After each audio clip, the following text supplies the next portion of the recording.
ਧੰਨ ਹਨ ਧੰਨ ਹਨ ਧੰਨ ਹਨ ਪਰਮ ਪੂਜਨੀਕ ਸੱਚੇ ਸਤਿਗੁਰੂ ਵਾਹਿਗੁਰੂ ਸ੍ਰੀ ਗੁਰੂ ਅਰਜਨ ਦੇਵ ਸਾਹਿਬ ਜੀ ਧੰਨ ਹਨ। ਗੁਰੂ ਪਿਆਰੀ ਗੁਰੂ ਸਵਾਰੀ ਧੰਨ ਸ੍ਰੀ ਗੁਰੂ ਗੋਬਿੰਦ ਸਿੰਘ ਮਹਾਰਾਜ ਜੀ ਦਾ ਖਾਸ ਰੂਪ। ਗੁਰੂ ਖਾਲਸਾ ਸਾਧ ਸੰਗਤ ਜੀਓ, ਦਸਮ ਪਾਤਸ਼ਾਹ ਕਲਗੀਧਰ ਪਿਤਾ, ਬਾਜਾਂ ਵਾਲੇ ਤਾਜਾਂ ਵਾਲੇ ਨੀਲੇ ਦੇ ਸ਼ਾਹ ਅਸਵਾਰ ਪਿਤਾ ਸਤਿਗੁਰੂ ਸ੍ਰੀ ਗੁਰੂ ਗੋਬਿੰਦ ਸਿੰਘ ਸਾਹਿਬ ਮਹਾਰਾਜ ਜੀ ਵੱਲੋਂ ਅਤੀ ਹੀ ਉੱਚੀ ਸੁੱਚੀ ਬਖਸ਼ਿਸ਼ ਜੋ ਮਹਾਰਾਜ ਨੇ ਫਤਿਹ ਦੀ ਕੀਤੀ ਹੈ, ਉਹ ਫਤਿਹ ਗਜਾਈਏ ਜੀ। ਸਾਰੇ ਜਣੇ ਉੱਚੀ ਆਵਾਜ਼ ਵਿੱਚ ਬੋਲੀਏ, ਵਾਹਿਗੁਰੂ ਜੀ ਕਾ ਖਾਲਸਾ ਵਾਹਿਗੁਰੂ ਜੀ ਕੀ ਫਤਿਹ। ਜਿਨ ਕੇ ਭਾਗ ਵੱਡੇ ਹੈ ਭਾਈ, ਤਿਨ ਸਾਧੂ ਸੰਗੇ ਮੁਖ ਜੁਰੇ।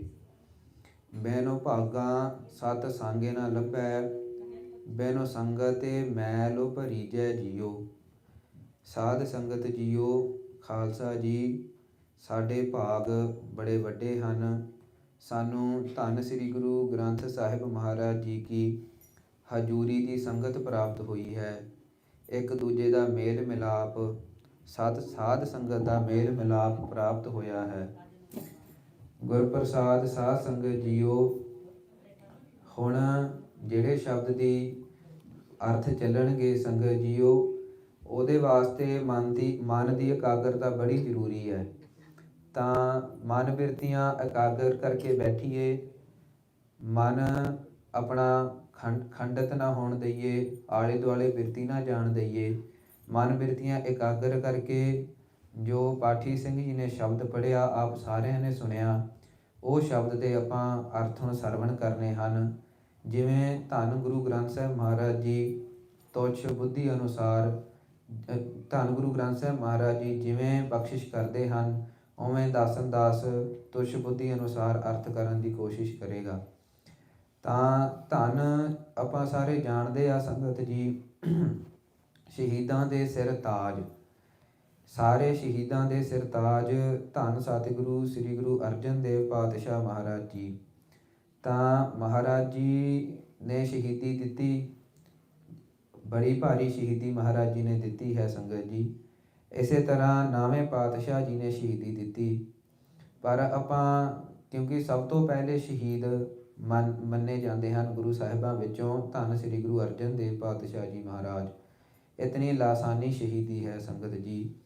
ਤਾਂ ਭਗਤ ਜੀ ਮਹਾਂਪੁਰਖ ਬ੍ਰਹਮ ਗਿਆਨੀ ਸੰਤ ਗਿਆਨੀ ਜਸਵੰਤ ਸਿੰਘ ਜੀ ਭਗਤ ਜੀ ਦੌਦਰ ਵਾਲੇ ਮਹਾਂਪੁਰਖ ਹਮੇਸ਼ਾ ਬਚਨ ਕਰਿਆ ਕਰਦੇ ਕਿ ਭਾਈ ਆਪ ਜੀ ਨੇ ਹਮੇਸ਼ਾ 5ਵੇਂ ਪਾਤਸ਼ਾਹ ਦੀ ਸ਼ਹੀਦੀ ਅੱਖਾਂ ਮੂਹਰੇ ਤੱਕਣੀ ਹੈ। ਭਾਵ ਉਹ ਹੁਣ ਸਾਹਮਣੇ ਮਹਾਰਾਜ ਸ਼ਹੀਦੀ ਦੇ ਰਹੇ ਹਨ, ਸਾਹਮਣੇ ਤੱਤੇ ਰੇਤੇ ਤੇ ਖੜ ਰਹੇ ਹਨ, ਤੱਤੀ ਤਵੀ ਤੇ ਖੜ ਰਹੇ ਹਨ। ਤੱਤਾ ਸੜਦਾ ਮੱਚਦਾ ਬਲਦਾ ਗਰਮ ਰੇਤਾ ਆਪਣੇ ਮਹਾਨ ਉੱਚੇ ਸੁੱਚੇ ਸੀਸ ਤੇ ਪਰਉਪਕਾਰੀ ਸੀਸ ਤੇ ਪਵਾ ਰਹੇ ਹਨ। ਹੁਣ ਮਹਾਰਾਜ ਜੀ ਸਾਡੇ ਸਾਹਮਣੇ ਪਾਤਸ਼ਾਹ ਜੀ ਉਬਲਦੀ ਦੇਗ ਅੰਦਰ ਚੌਂਕੜਾ ਲਾ ਰਹੇ ਹਨ। ਤਾਂ ਇਹ ਸ਼ਹੀਦੀ ਸੰਗਤ ਜੀ ਆਪਾਂ ਨੇ ਤੱਕਣੀ ਹੈ। ਇਹ ਸ਼ਹੀਦੀ ਹੁਣ ਪ੍ਰਤੱਖ ਹੋ ਰਹੀ ਹੈ। ਆਪਾਂ ਸੰਗਤ ਜੀ ਸਮੇਂ ਦੇ ਅਧੀਨ ਚੱਲਦੇ ਹਾਂ, ਕਿਉਂਕਿ ਆਪਾਂ ਸਾਡੀ ਸੁਰਤ ਹੈ ਜੋ ਉਹ ਸੋਚਦੀ ਹੈ ਕਿ ਪਾਸਟ ਵਿੱਚ ਹੈ, ਭਾਵ ਜੋ ਲੰਘ ਗਿਆ ਭੂਤਕਾਲ, ਅਤੇ ਜੋ ਪ੍ਰੈਜ਼ੈਂਟ ਹੈ ਵਰਤਮਾਨ ਕਾਲ, ਜਾਂ ਜੋ ਭਵਿੱਖ ਹੈ ਜਿਹਨੂੰ ਆਪਾਂ ਫਿਊਚਰ ਕਹਿ ਦਿੰਦੇ ਹਾਂ ਸੰਗਤ ਜੀ। ਇਹ 3 ਕਾਲਾਂ ਦੇ ਵਿੱਚ ਆਪਣੀ ਸੁਰਤੀ ਸੋਚਦੀ ਹੈ।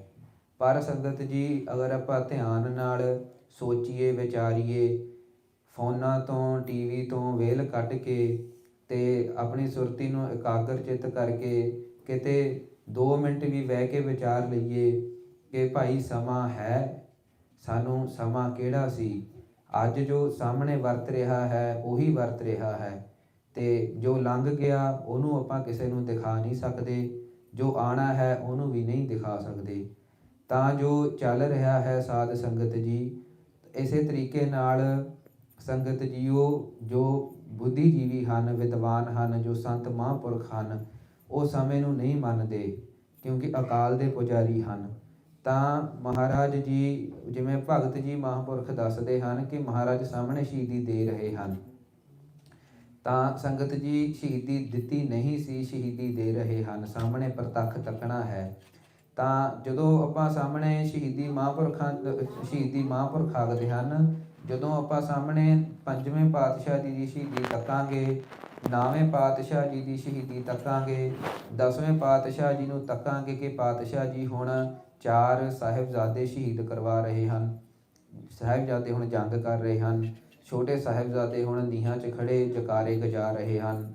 ਤਾਂ ਇਸੇ ਤਰ੍ਹਾਂ 40 ਸਿੰਘ ਸ਼ਹੀਦ ਹੋ ਰਹੇ ਹਨ। ਪਾਤਸ਼ਾਹ ਜੀ ਧੰਨ ਗੁਰੂ ਗੋਬਿੰਦ ਸਿੰਘ ਮਹਾਰਾਜ ਜੀ ਤਾੜੀ ਮਾਰ ਕੇ ਤੇ ਮਹਾਰਾਜ ਜੀ ਚਮਕੌਰ ਦੀ ਗੜੀ 'ਚੋਂ ਨਿਕਲ ਰਹੇ ਹਨ। ਪਾਤਸ਼ਾਹ ਜੀ ਹੁਣ ਟਿੰਡ ਦਾ ਸਿਰਹਾਣਾ ਲਾ ਰਹੇ ਹਨ। ਜਦੋਂ ਸਾਧ ਸੰਗਤ ਜੀ ਆਪਾਂ ਇਹ ਸ਼ਹੀਦੀ ਭਗਤ ਜੀ ਮਹਾਂਪੁਰਖ ਆਖਦੇ ਹਨ ਵੀ 24 ਘੰਟੇ ਆਪਾਂ ਨੇ ਤੱਕਣੀ ਹੈ, ਤਾਂ ਜਦੋਂ ਵੀ ਆਪਾਂ ਸ਼ਹੀਦੀ ਤੱਕਾਂਗੇ ਤਾਂ ਮਨ ਖੰਡਾ ਵਿੱਚ ਨਹੀਂ ਜਾਊਗਾ, ਤਾਂ ਮਨ ਆਲੇ ਦੁਆਲੇ ਨਹੀਂ ਜਾਊਗਾ, ਕਿਉਂਕਿ ਮਹਾਰਾਜ ਦੀ ਸ਼ਹੀਦੀ ਵਿੱਚ ਸਾਨੂੰ ਸਾਹਮਣੇ ਦਰਸ਼ਨ ਹੋ ਰਹੇ ਹਨ। ਤਾਂ ਆਪਾਂ ਨੂੰ ਹੋਰ ਵਿਸ਼ੇ ਵਾਸ਼ਨਾ ਵੱਲ ਸਾਡਾ ਮਨ ਕਿਉਂ ਜਾਊਗਾ, ਭਾਵ ਨਹੀਂ ਜਾਊਗਾ। ਤਾਂ ਐਸੇ ਜੋ ਧੰਨ ਸਤਿਗੁਰੂ ਸ੍ਰੀ ਗੁਰੂ ਅਰਜਨ ਦੇਵ ਪਾਤਸ਼ਾਹ ਜੀ ਮਹਾਰਾਜ ਹਨ, ਸ਼ਹੀਦਾਂ ਦੇ ਸਿਰ ਤਾਜ, ਤਾਂ ਸਾਰਿਆਂ ਸ਼ਹੀਦਾਂ ਦੇ ਸਿਰ ਤਾਜ ਹਨ ਮਹਾਰਾਜ।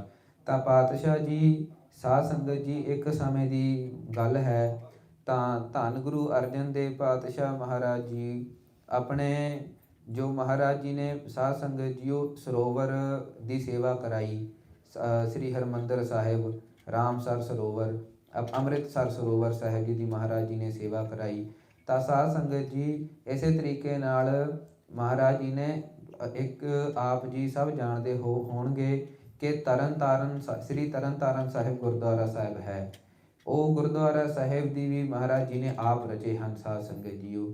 ਤਾਂ ਜਿਵੇਂ ਸਾਨੂੰ ਸਿੱਖਾਂ ਨੂੰ ਮਹਾਰਾਜ ਜੀ ਨੇ ਕਿਤੇ ਹੋਰ ਤੀਰਥਾਂ ਪਰ ਜਾਣ ਲਈ ਨਹੀਂ ਕਿਹਾ, ਤਾਂ ਸਾਨੂੰ ਸਾਡੇ ਵਾਸਤੇ, ਸਾਡੇ ਪਾਰ ਉਤਾਰੇ ਵਾਸਤੇ ਧੰਨ ਗੁਰੂ ਅਰਜਨ ਦੇਵ ਪਾਤਸ਼ਾਹ ਮਹਾਰਾਜ ਜੀ ਨੇ ਸੰਗਤ ਜੀ ਸ੍ਰੀ ਤਰਨਤਾਰਨ ਸਾਹਿਬ ਬਣਾਏ। ਭਾਵ ਜੋ ਵੀ ਜਾ ਕੇ ਇਸ਼ਨਾਨ ਕਰੇਗਾ, ਜੋ ਵੀ ਜਿਹੜਾ ਵੀ ਪ੍ਰਾਣੀ ਉਸ ਸਥਾਨ 'ਤੇ ਜਾ ਕੇ ਇਸ਼ਨਾਨ ਕਰੇਗਾ, ਅਸਥਾਨ 'ਤੇ ਜਾ ਕੇ ਬਾਣੀ ਪੜ੍ਹੇਗਾ, ਅਤੇ ਉਸ ਅਸਥਾਨ ਦੇ ਜੇ ਆਪਾਂ ਦਰਸ਼ਨ ਵੀ ਕਰ ਲਈਏ ਨਾ ਸੰਗਤ ਜੀ, ਤਾਂ ਜਿਵੇਂ ਆਪਾਂ ਪੜ੍ਹਦੇ ਹਾਂ ਵੀ ਜਾ ਕੇ ਦੇਖਤ ਦੁਆਰੇ ਕਾਮ ਕ੍ਰੋਧ ਹੀ ਨਿਵਾਰੇ ਜੀ, ਤਾਂ ਮਹਾਰਾਜ ਜੀ ਦੇ ਅਗਰ ਅਸਥਾਨ ਦੇ ਆਪਾਂ ਦਰਸ਼ਨ ਵੀ ਕਰ ਲਈਏ ਸਾਧ ਸੰਗਤ ਜੀ, ਤਾਂ ਵੀ ਬੇਅੰਤ ਫਲ ਹੈ। ਤਾਂ ਐਸਾ ਤੀਰਥ ਮਹਾਰਾਜ ਜੀ ਨੇ ਰਚਿਆ। ਤਾਂ ਇੱਕ ਸਮੇਂ ਦੀ ਗੱਲ ਹੈ ਸਾਧ ਸੰਗਤ ਜੀਓ, ਮਨ ਬਿਰਤੀਆਂ ਕਾਗਰ ਕਰਕੇ ਸੁਣੀਏ। ਧੰਨ ਗੁਰੂ ਅਰਜਨ ਦੇਵ ਪਾਤਸ਼ਾਹ ਮਹਾਰਾਜ ਜੀ ਤੇ ਨਾਲ ਮਹਾਰਾਜ ਜੀ ਦੇ ਬਾਬਾ ਵਿਧੀ ਚੰਦ ਜੀ, ਬਾਬਾ ਪੈੜਾ ਜੀ, ਭਾਈ ਪੈੜਾ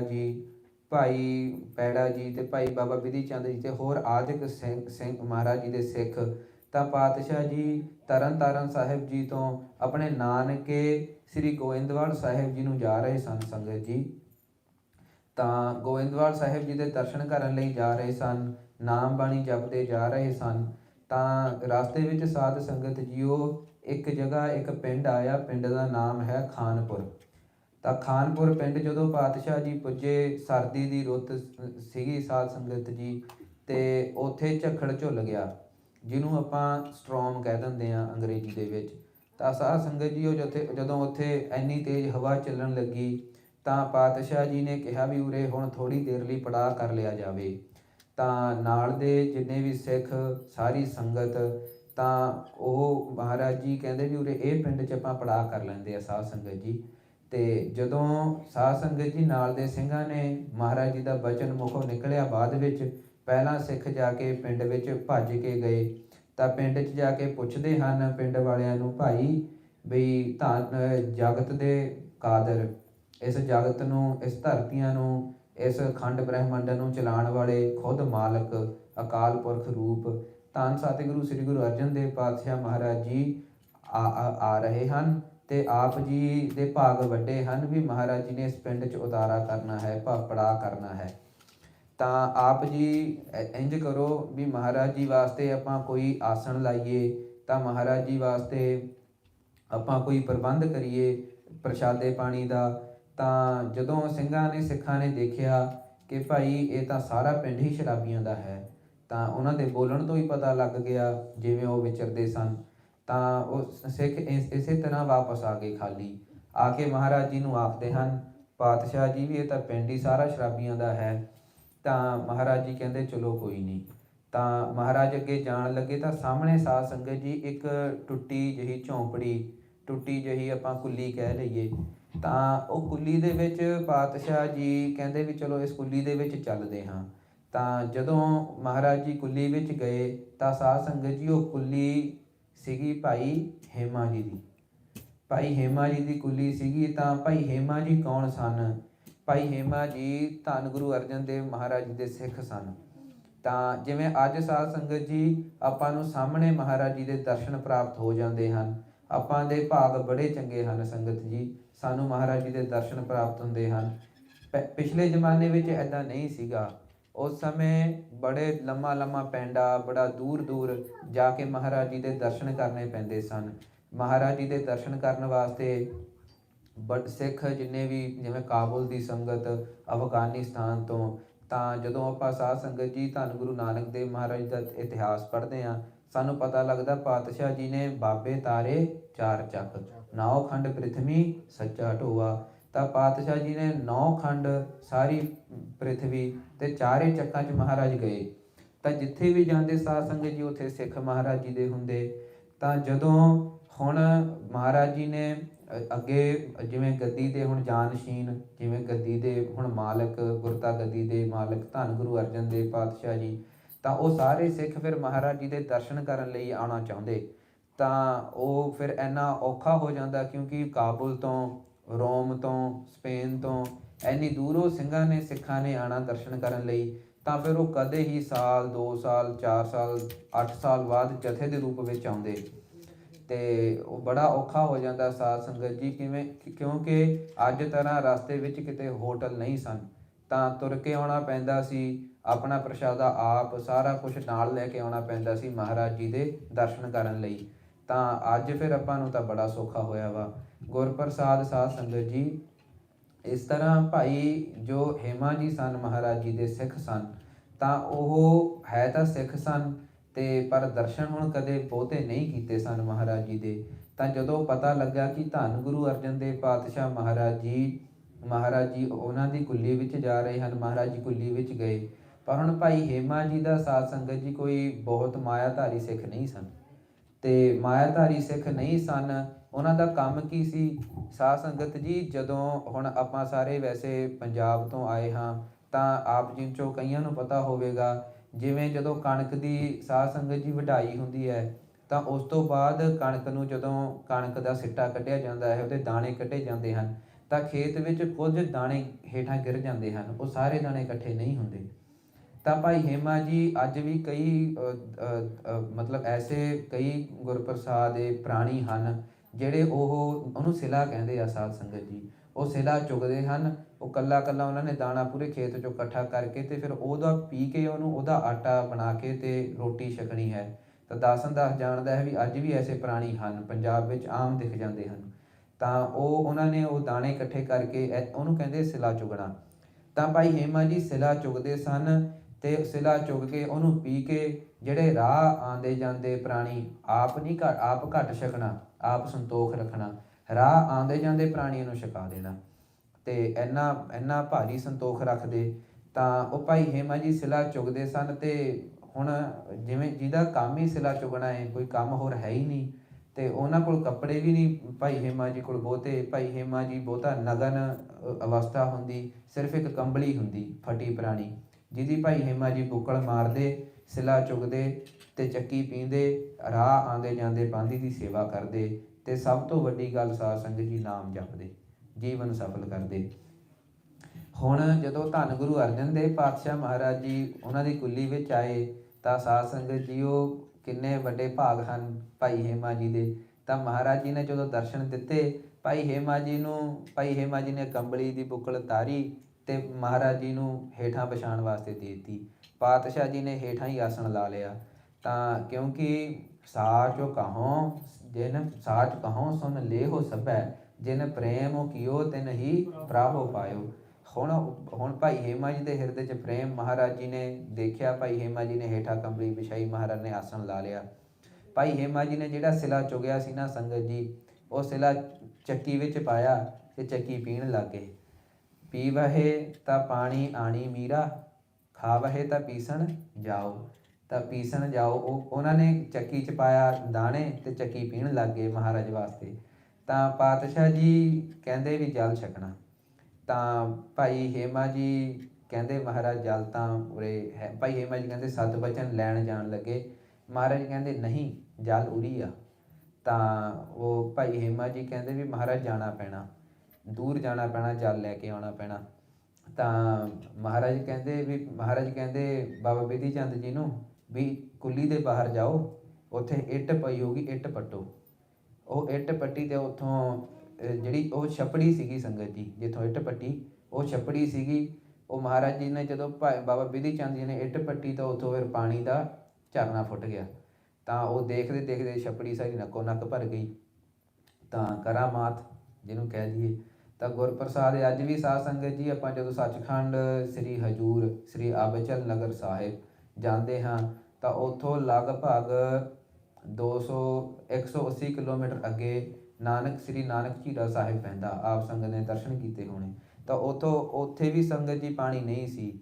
ਪਾਤਸ਼ਾਹ ਧੰਨ ਗੁਰੂ ਨਾਨਕ ਦੇਵ ਮਹਾਰਾਜ ਜੀ ਨੇ ਚਰਨ ਅੱਜ ਵੀ ਉੱਥੋਂ ਹੀ ਪੂਰਾ ਉਹ ਬਿਦਰ ਸ਼ਹਿਰ ਪੈਂਦਾ, ਅਰਦਾਸ ਗਲਤ ਨਾ ਹੋਵੇ, ਉਹ ਬਿਦਰ ਸ਼ਹਿਰ ਨੂੰ ਉੱਥੋਂ ਹੀ ਪਾਣੀ ਜਾਂਦਾ। ਅੱਜ ਵੀ ਪਾਣੀ ਉੱਥੋਂ ਚੱਲ ਰਿਹਾ ਸੰਗਤ ਜੀ।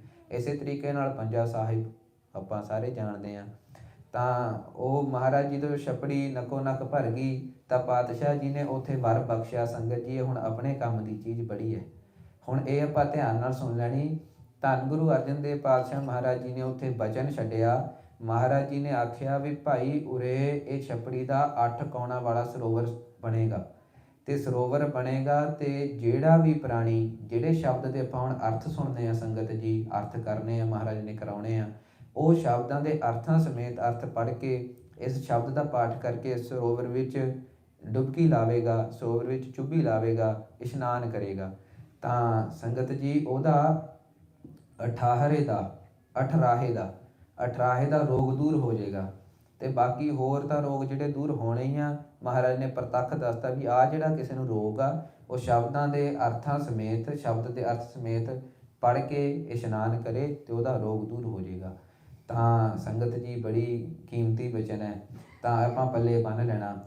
ਤਾਂ ਸਾਧ ਸੰਗਤ ਜੀ ਫਿਰ ਜਿਵੇਂ ਅੱਗੇ ਮਹਾਰਾਜ ਜੀ ਨੇ ਜੋ ਸ਼ਬਦ ਭਾਈ ਹੇਮਾ ਜੀ ਦੇ ਪ੍ਰਤੀ ਮਹਾਰਾਜ ਜੀ ਨੇ ਉਚਾਰਿਆ, ਭਾਈ ਹੇਮਾ ਜੀ ਨੂੰ ਮੁੱਖ ਰੱਖ ਕੇ ਤੇ ਸਾਨੂੰ ਇੱਕ ਸਾਡੇ ਵਾਸਤੇ ਮਹਾਰਾਜ ਜੀ ਨੇ ਕਿਰਪਾ ਕੀਤੀ, ਸਾਡੇ ਸਿਰ ਤੇ ਹੱਥ ਰੱਖਿਆ। ਉਹ ਸ਼ਬਦ ਜਿਵੇਂ ਹੁਣ ਪਾਠੀ ਸਿੰਘ ਜੀ ਪੜ੍ਹਨਗੇ, ਨਾਲ ਨਾਲ ਅਰਥ ਹੋਣਗੇ। ਆਪਾਂ ਮਨ ਬਿਰਤੀ ਇਕਾਗਰ ਕਰਕੇ ਤੇ ਜੋ 2 ਕੰਨ ਮਹਾਰਾਜ ਨੇ ਸਾਨੂੰ ਬਖਸ਼ੇ ਹਨ ਨਾ, ਇੱਕ ਤਾਂ 2 ਕੰਨ ਆਹ ਬਖਸ਼ੇ ਪ੍ਰਤੱਖ, ਤੇ ਇੱਕ ਬਖਸ਼ੇ ਮਹਾਰਾਜ ਨੇ ਸ਼ਰਧਾ ਤੇ ਵਿਸ਼ਵਾਸ ਰੂਪੀ ਕੰਨ। ਸ਼ਰਧਾ ਧਾਰ ਕੇ ਵਿਸ਼ਵਾਸ ਰੱਖ ਕੇ ਆਪਾਂ ਨੇ ਇਹ ਸ਼ਬਦ ਦੇ ਅਰਥ ਸਰਵਣ ਕਰਨੇ ਹਨ। ਤੇ ਸਾਰੇ ਜਣੇ ਸਭ ਤੋਂ ਪਹਿਲਾਂ ਧੰਨ ਗੁਰੂ ਅਰਜਨ ਦੇਵ ਪਾਤਸ਼ਾਹ ਮਹਾਰਾਜ ਜੀ ਦਾ ਨਾਮ ਜਪੀਏ। ਪਿਆਰ ਨਾਲ ਆਖੀਏ ਜੀ, ਧੰਨ ਗੁਰੂ ਅਰਜਨ ਦੇਵ ਸਾਹਿਬ ਜੀ, ਧੰਨ ਗੁਰੂ ਅਰਜਨ ਦੇਵ ਸਾਹਿਬ ਜੀ, ਧੰਨ ਗੁਰੂ ਅਰਜਨ ਦੇਵ ਸਾਹਿਬ ਜੀ। ਸਤਨਾਮ ਸ੍ਰੀ ਵਾਹਿਗੁਰੂ ਸਾਹਿਬ ਜੀ। ਰਾਗ ਸੂਹੀ ਮਹੱਲਾ ਪੰਜਵਾਂ, ਘਰ ਚੌਥਾ। ਸਾਧ ਸੰਗਤ ਜੀ, ਇਹ ਪਾਵਨ ਸ਼ਬਦ ਸ੍ਰੀ ਅੰਗ 745 ਅੰਗ ਤੇ ਸ਼ੁਭਾਇਮਾਨ ਹੈ। ਆਪ ਸੰਗਤ ਚਾਹੋ ਤਾਂ ਪ੍ਰਕਾਸ਼ ਵੀ ਕਰ ਲਵੋ। ਤਾਂ ਇਹ ਸ਼ਬਦ ਧੰਨ ਗੁਰੂ ਅਰਜਨ ਦੇਵ ਪਾਤਸ਼ਾਹ ਮਹਾਰਾਜ ਜੀ ਰਾਗ ਸੂਹੀ ਵਿੱਚ ਮਹੱਲਾ ਪੰਜਵਾਂ, ਧੰਨ ਗੁਰੂ ਨਾਨਕ ਦੇਵ ਮਹਾਰਾਜ ਜੀ ਦੇ 5ਵਾਂ ਮਹੱਲੇ 5ਵਾਂ ਸਰੂਪ ਧੰਨ ਗੁਰੂ ਅਰਜਨ ਦੇਵ ਪਾਤਸ਼ਾਹ ਮਹਾਰਾਜ ਜੀ ਨੇ ਸ਼ਬਦ ਉਚਾਰਿਆ ਹੈ। ਤਾਂ ਘਰ ਚੌਥਾ, ਤਾਂ ਭਾਵ ਚੌਥੇ ਸੁਰਤਾਲ ਦੇ ਵਿੱਚ ਇਹ ਸ਼ਬਦ ਦਾ ਗਾਇਨ ਵੀ ਹੁੰਦਾ ਹੈ। ਤਾਂ ਇਹ ਸ਼ਬਦ ਚੌਥੇ ਸੁਰਤਾਲ ਦੇ ਵਿੱਚ ਮਹਾਰਾਜ ਨੇ ਉਚਾਰਿਆ ਹੈ। ਇੱਕ ਓੰਕਾਰ ਸਤਿਗੁਰ ਪ੍ਰਸਾਦਿ। ਇੱਕ ਓੰਕਾਰ, ਇਹਦਾ ਉਚਾਰਨ ਸਾਧ ਸੰਗਤ ਜੀ ਵੈਸੇ ਆਪ ਸਾਰੇ ਜਾਣਦੇ ਹੋ, ਪਰ ਫਿਰ ਵੀ ਇੱਕ ਓੰਕਾਰ ਇਸ ਤਰੀਕੇ ਨਾਲ ਉਚਾਰਨ ਕਰਨਾ ਹੈ। ਤੇ ਇੱਕ ਭਾਵ ਜੋ ਅਦਵੈਤ ਰੂਪ ਹਨ, ਜੋ ਇੱਕ ਹੀ ਹਨ, ਦੋ ਨਹੀਂ ਹਨ।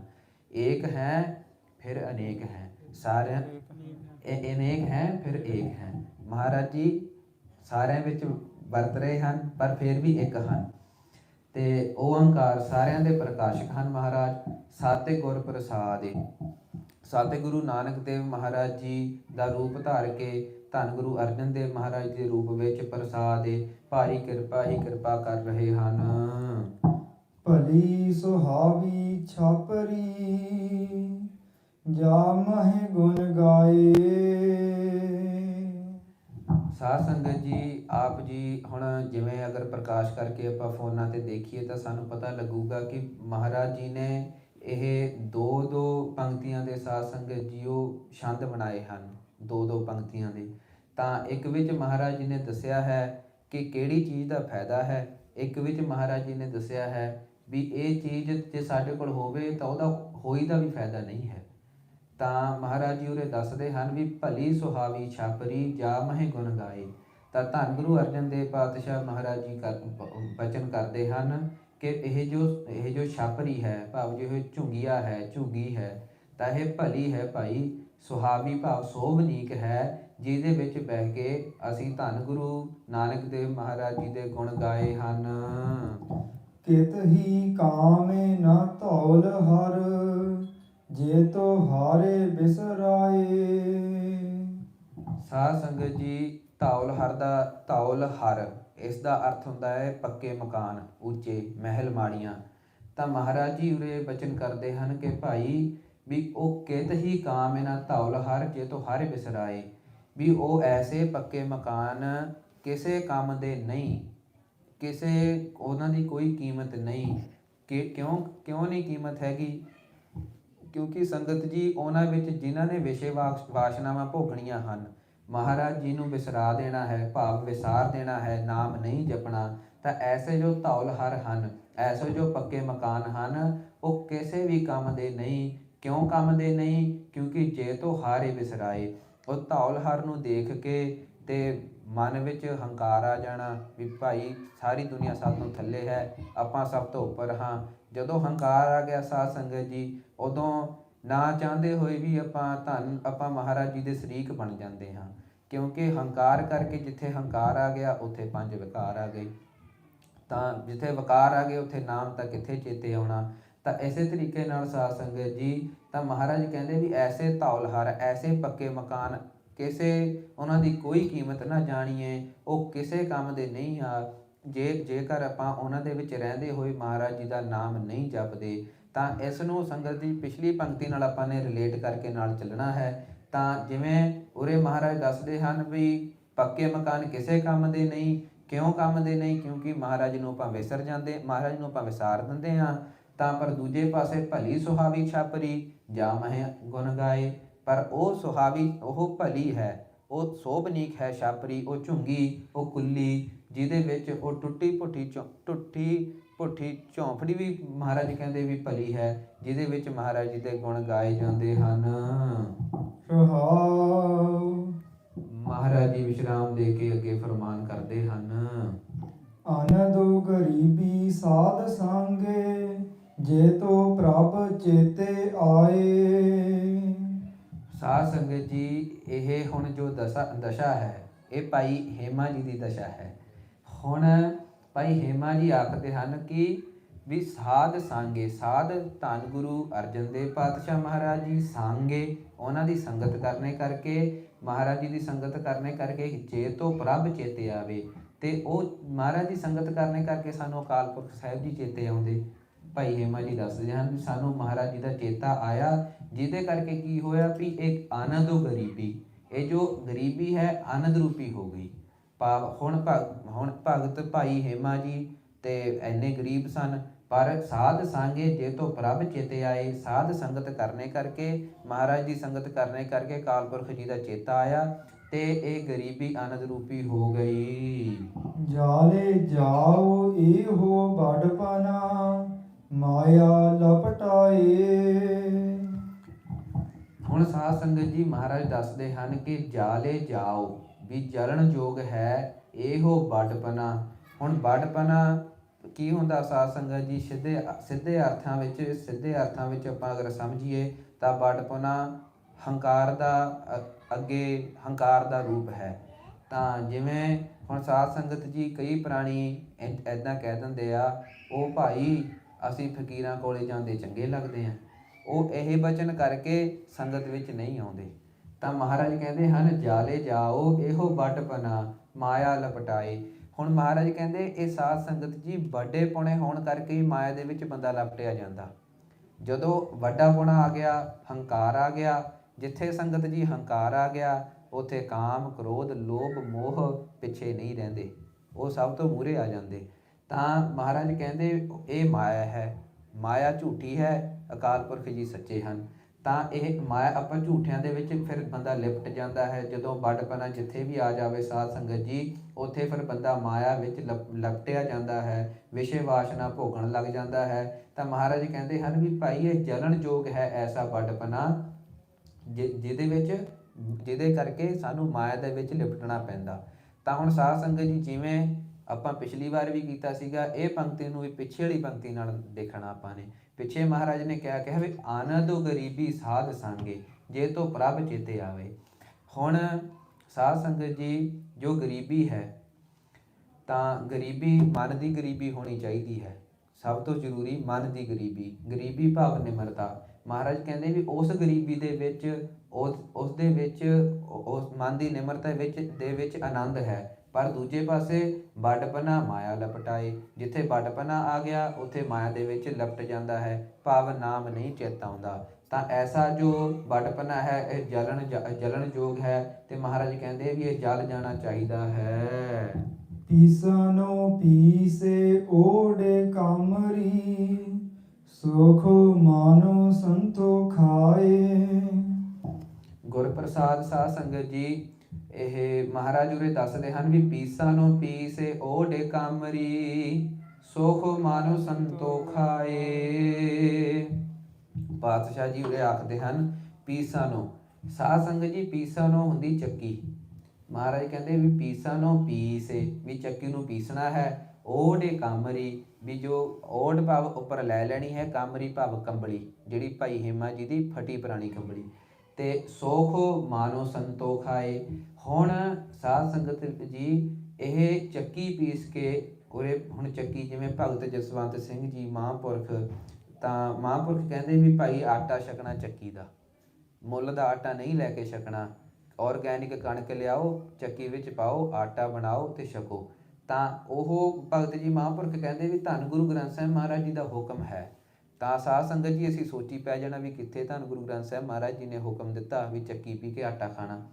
ਤਾਂ ਫਿਰ ਜਦੋਂ ਆਪਾਂ ਸ਼ਬਦ ਪੜ੍ਹਦੇ ਹਾਂ ਸਾਨੂੰ ਪ੍ਰਤੱਖ ਸਾਹਮਣੇ ਹੋ ਜਾਂਦਾ ਵੀ ਪੀਸਾਨੋ ਚੱਕੀ ਪੀਸੇ, ਚੱਕੀ ਪੀ ਕੇ ਓੜੇ ਕਾਮਰੀ ਵੀ ਫਟੀ ਪੁਰਾਣੀ ਜਿਹੜੀ ਭਗਤ ਹੇਮਾ ਜੀ ਦੀ ਕੰਬਲੀ ਹੈ। ਤਾਂ ਉਹਦੇ ਵਿੱਚ ਵੀ ਹੁਣ ਚੱਕੀ ਪੀਣਾ ਸਾਧ ਸੰਗਤ ਜੀ ਔਖਾ ਕੰਮ ਹੈ।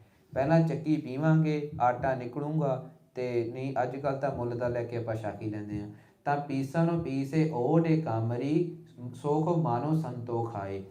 ਹੁਣ ਸਾਧ ਸੰਗਤ ਜੀ ਇਹ ਚੱਕੀ ਪੀ ਕੇ ਆਟਾ ਖਾਣ ਕਰਕੇ ਦੂਜੇ ਕਰਕੇ ਫਟੇ ਪੁਰਾਣੇ ਵਸਤਰ, ਕਿਉਂਕਿ ਮਾਇਆ ਦੇ ਵਿੱਚ ਨਹੀਂ ਲਪਟਾਏ, ਪਿੱਛੇ ਵੱਡਪਨਾ ਨਹੀਂ ਹੈ ਭਗਤ ਹੇਮਾ ਜੀ ਦੇ ਅੰਦਰ, ਤਾਂ ਉਹਦੇ ਕਰਕੇ ਕਿਹਾ ਮਨ ਵਿੱਚ ਸੰਤੋਖ ਹੈ। ਮਨ ਵਿੱਚ ਸੰਤੋਖ ਹੈ, ਬਿਨਾਂ ਸੰਤੋਖ ਨਹੀਂ ਕੋਈ ਰਾਜਾ। ਸੰਤੋਖ ਤੋਂ ਬਿਨਾਂ ਕੋਈ ਰੱਜਦਾ ਨਹੀਂ। ਤਾਂ ਮਨ ਦੇ ਵਿੱਚ ਸੰਤੋਖ ਹੋਣ ਕਰਕੇ ਸੁਖ ਮਾਨੋ, ਤੇ ਮਨ ਜਿਹੜਾ ਉਹ ਸੁੱਖ ਦੀ ਪ੍ਰਾਪਤੀ ਹੁੰਦੀ ਹੈ। ਸਾਧ ਸੰਗਤ ਜੀ ਜਿਹੜਾ ਸੁੱਖ ਹੈ ਨਾ ਇਹ ਸੰਤੋਖ ਵਿੱਚ ਹੀ ਹੈ। ਜਿੰਨਾ ਮਰਜ਼ੀ ਤ੍ਰਿਸ਼ਨਾ ਦੇ ਮਗਰ ਭੱਜੀ ਜਾਵਾਂਗੇ, ਹੁਣ ਜਿੰਨੇ ਭੋਗੀਏ ਸਾਧ ਸੰਗਤ ਜੀ ਓਨੇ ਹੋਰ ਉੱਠ ਖੜ੍ਹਦੇ ਹਨ, ਓਨੀ ਇੱਛਾ ਵੱਧਦੀ ਹੈ।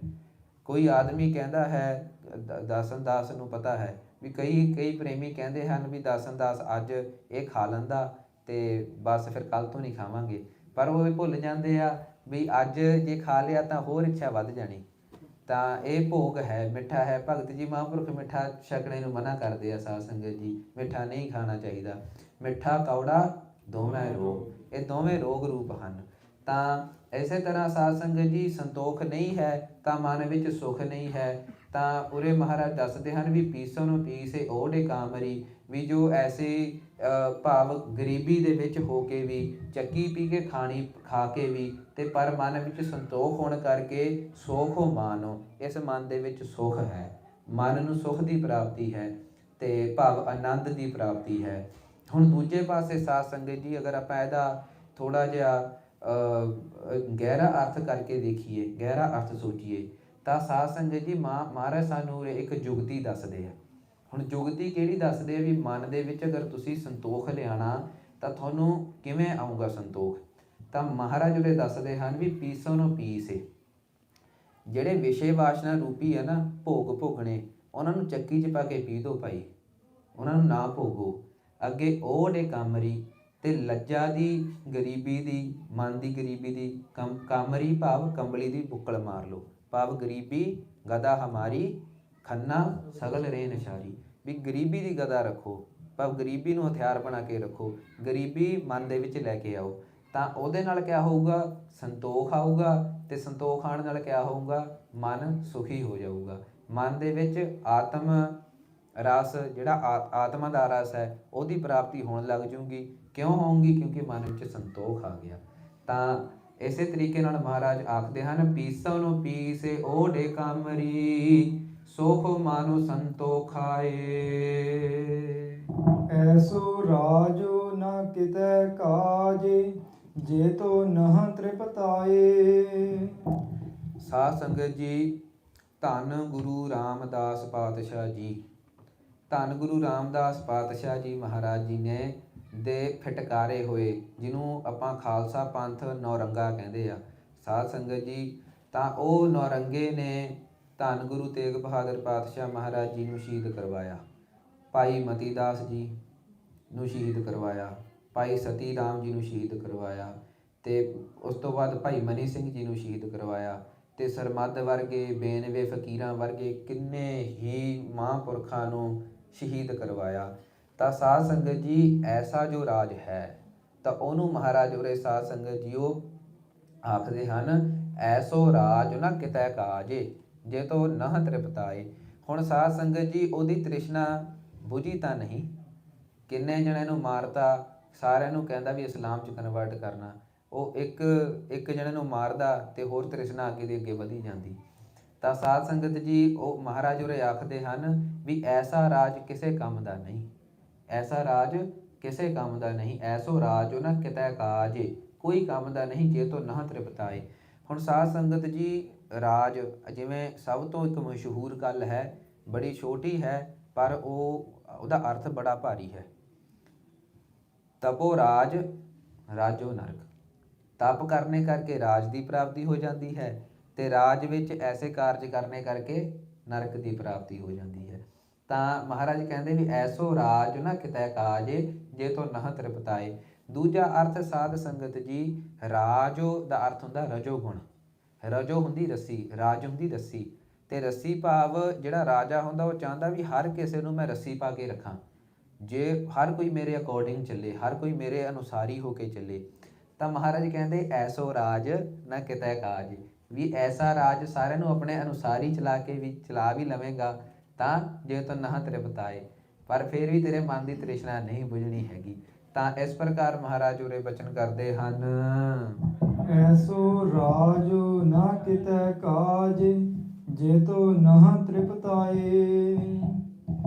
ਨਗਨ ਫਿਰਤ ਰੰਗ ਏਕ ਕੈ, ਉਹ ਸੋਭਾ ਪਾਏ। ਹੁਣ ਸਾਧ ਸੰਗਤ ਜੀ, ਨਗਨ ਭਾਵ ਨੰਗਾ, ਨਗਨ ਭਾਵ ਸਾਹਮਣੇ ਪ੍ਰਤੱਖ ਨੰਗਾ, ਤੇ ਫਿਰਤ ਰੰਗ ਏਕ ਕੈ, ਉਹ ਸੋਭਾ ਪਾਏ। ਇੱਕ ਪਾਸੇ ਕਿਆ ਹੈ? ਰਾਜ ਹੈ, ਉਹਦੇ ਮਨ ਦੀ ਤ੍ਰਿਸ਼ਨਾ ਫੇਰ ਵੀ ਨਹੀਂ ਬੁਝਦੀ, ਉਹਨੂੰ ਕੋਈ ਨਹੀਂ ਪੁੱਛਦਾ, ਤੇ ਦੂਜੇ ਪਾਸੇ ਨਗਨ ਫਿਰਤ ਰੰਗ ਏਕ ਕੈ, ਵੀ ਨਗਨ ਹੋ ਕੇ ਵੀ ਅਗਰ ਇੱਕ ਰੰਗ ਦੇ ਵਿੱਚ ਰੰਗਿਆ, ਭਾਵ ਨਾਮ ਜਪਦਾ ਅਗਰ ਨਗਨ ਵੀ ਫਿਰਦਾ ਹੈ ਨਾ, ਤਾਂ ਸਾਧ ਸੰਗਤ ਜੀ ਉਹ ਸੋਭਾ ਪਾਏ। ਉਹ ਇਸ ਲੋਕ ਦੇ ਵਿੱਚ ਤੇ ਪਰਲੋਕ ਦੇ ਵਿੱਚ ਸੋਭਾ ਪਾਉਂਦਾ ਹੈ। ਇਹ ਲੋਕ ਸੁਖੀਏ ਪਰ ਲੋਕ ਸੁਹੇਲੇ।